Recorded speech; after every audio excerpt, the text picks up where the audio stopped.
Starting small is dangerous advice. And when I break down these 4 steps advanced athletes take to get progression 10 times faster, you'll see exactly why.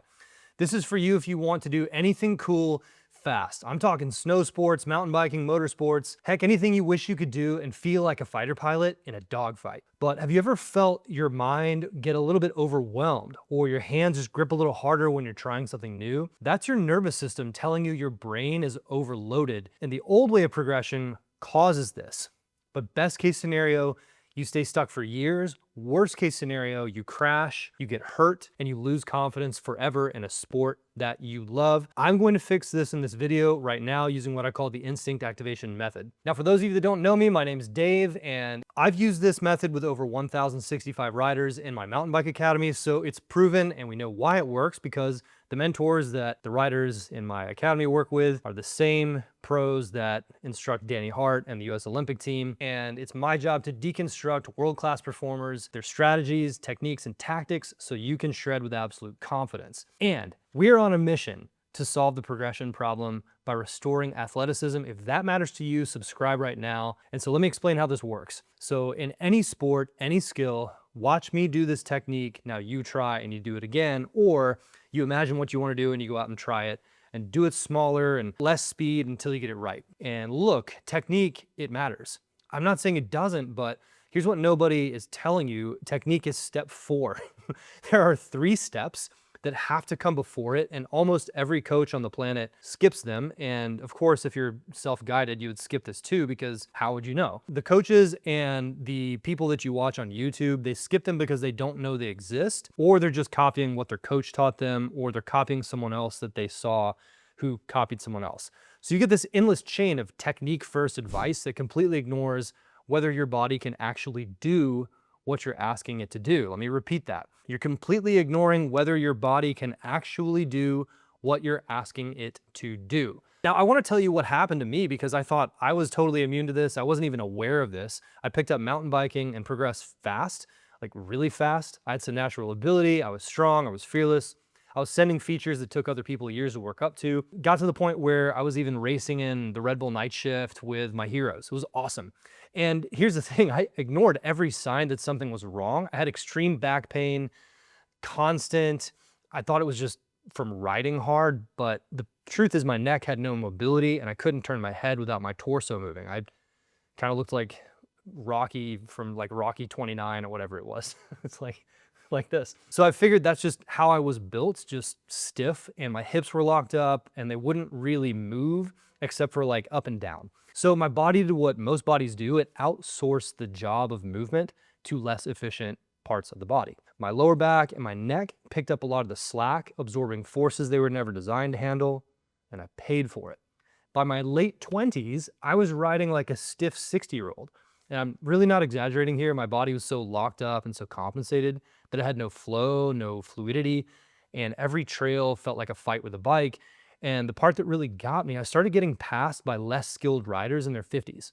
They weren't necessarily faster than me, but they definitely weren't more technical, but they were smiling and they were going faster than I was.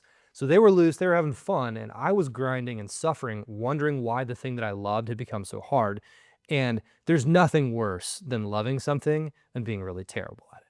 I can tell you from experience. Now, then at the same time, my life got a lot busier. I had just started at a company where we scaled to $30 million a year, where I was working directly with other business owners, and I barely had time to ride, let alone practice. I was a pretty integral part of that company. So I thought I was done. I thought this is just what aging felt like in my late 20s.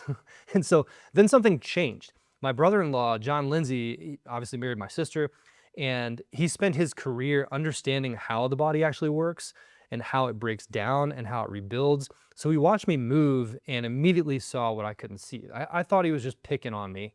He told me my hips didn't work, and he said, your glutes aren't firing. He said, your core is super stiff, terrible mobility in lots of areas, and really bad strength throughout a range of motion, which was really surprising me because I was always succeeding. And he just said, no wonder you're in pain. So he worked with me to build my body from the ground up and completely transform the way that I do it. But all he did was hand me a couple pieces of paper and say, here, do this. It was a movement program. And without me even knowing it, that program had all 4 steps built in. So first, we woke up muscles that had been asleep for years, my glutes, my deep core, muscles I hadn't even known that I had, and we patterned them. It taught my nervous system how to sequence these muscles correctly because he forced me to slow down and build up from the ground up. Then, frankly, it was really easy to integrate these patterns under load and under movement. And then and only then did the techniques start to click. So not only was my back pain gone, not only was my neck moving better, not only were my hips free, but my riding, I was absolutely better than years before. And it literally took me from a plateau, and it broke that plateau right away. It wasn't because I practiced more technique. I was holding a newborn and working 60 hours a week. It was because I had a foundation that could support my technique. Now it's through the roof and my body moves the way it's supposed to, and I'm riding better in my 30s than I ever did in my 20s. But can you say the same thing? It's not supposed to happen this way, but when you build the foundation first, it does. So why doesn't anyone teach this? Why haven't you heard it this way before? That's because most instructors aren't diagnosing, they're copying. Most people on YouTube are optimizing for the algorithm, and they learn the techniques just from someone else, okay? So the coach that taught the coach that taught the coach, it's this endless chain of here's how to do the move without anyone asking, can your body actually do the move? The mind-body connection isn't taught because most coaches don't understand it themselves. They're naturally gifted athletes. And here's the other thing too. I was talking to a professional athlete and Red Bull announcer, one of the original free riders. He was literally part of a team called the Fro Riders. I was talking to this guy named Brett Tippy recently, and if you haven't heard of him, he's just an incredible athlete. He basically free rides 5 days a week, all year long. It's amazing. And I asked him, hey, how do you feel about this? He's like, I don't know how I do it. So a lot of these people that are at the very, very top, they don't even know what they're doing or why. They just happen to be lucky enough to practice it from a young age and they've never left. So if the person you've been listening to is one of these people, it's not their fault. It's just they don't know any different. They don't know what it's like to have to rebuild the body back up.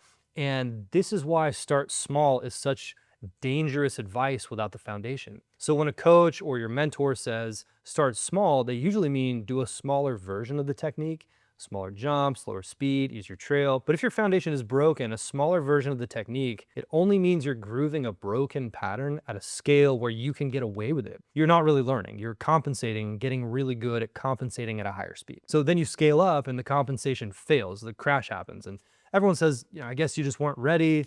It's don't let your confidence get hurt too bad, but it's too late. You weren't ready because no one built your foundation, not because you needed more small reps.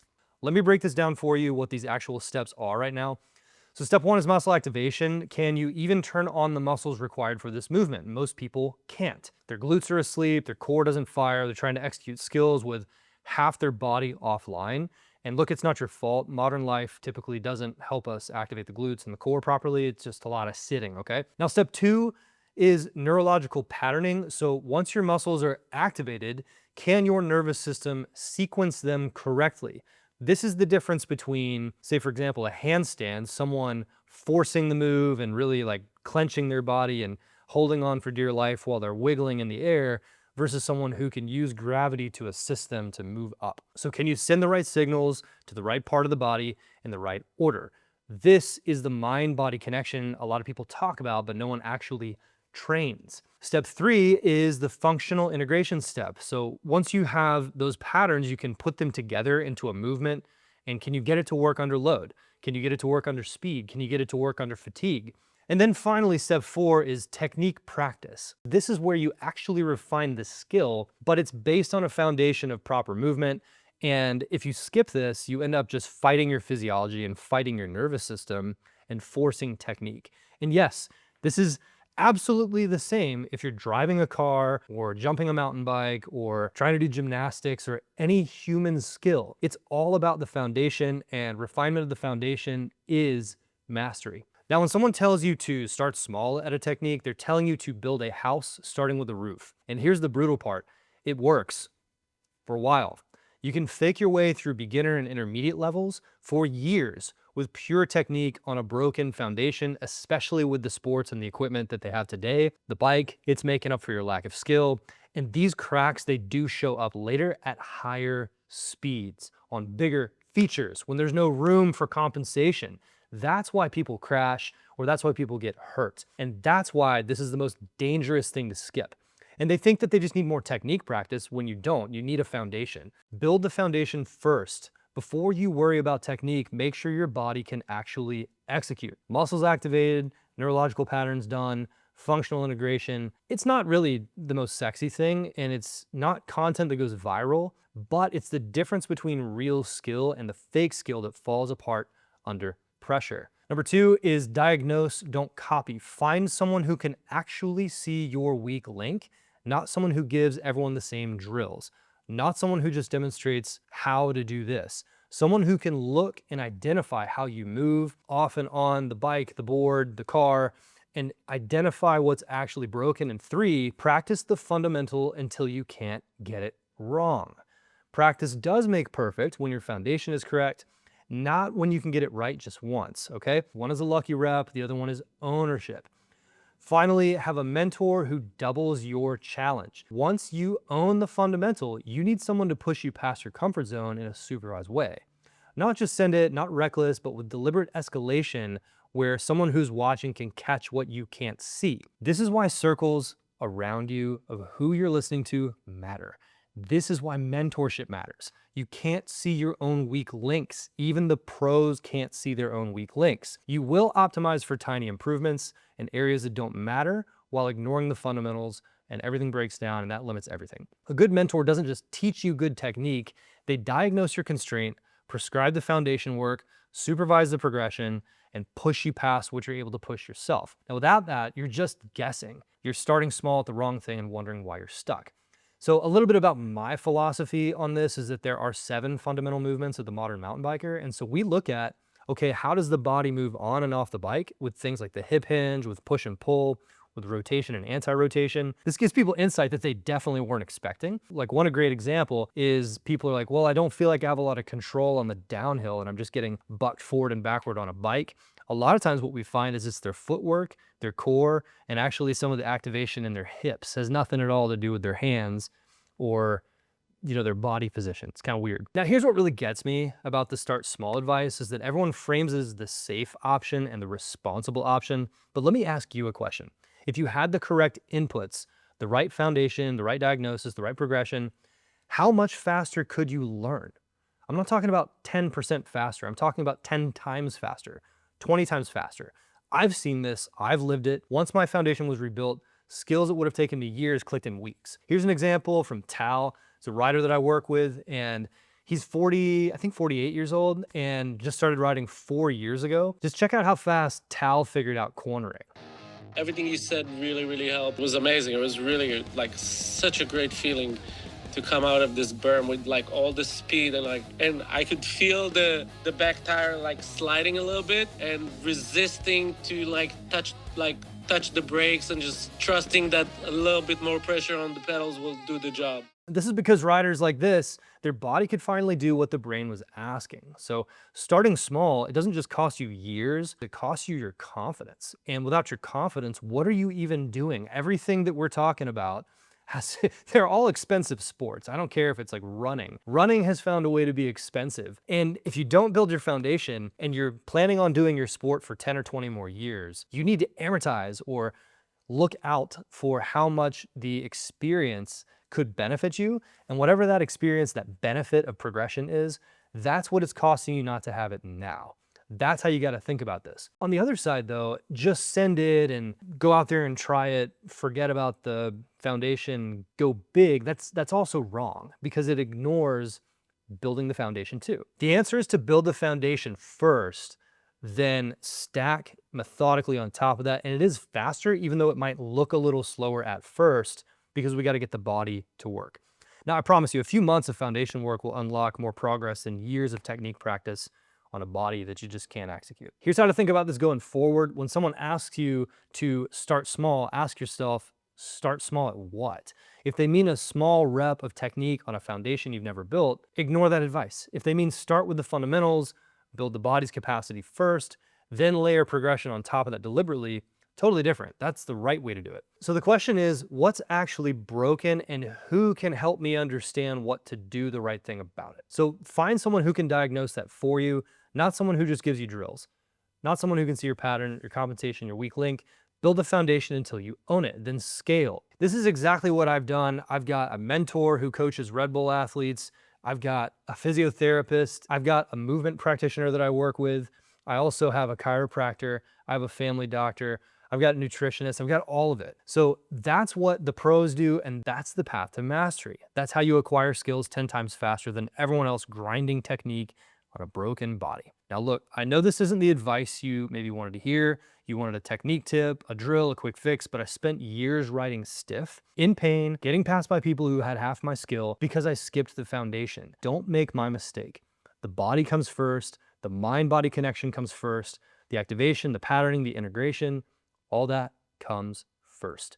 Then technique. Then you'll be shocked at how fast you actually progress. Now, if you're a mountain biker specifically and you want to get mentorship from world-class mentors, we solve your problem. We'll meet with you. We'll do a full rider analysis, a body analysis, and we'll build you a custom plan over a year-long intensive.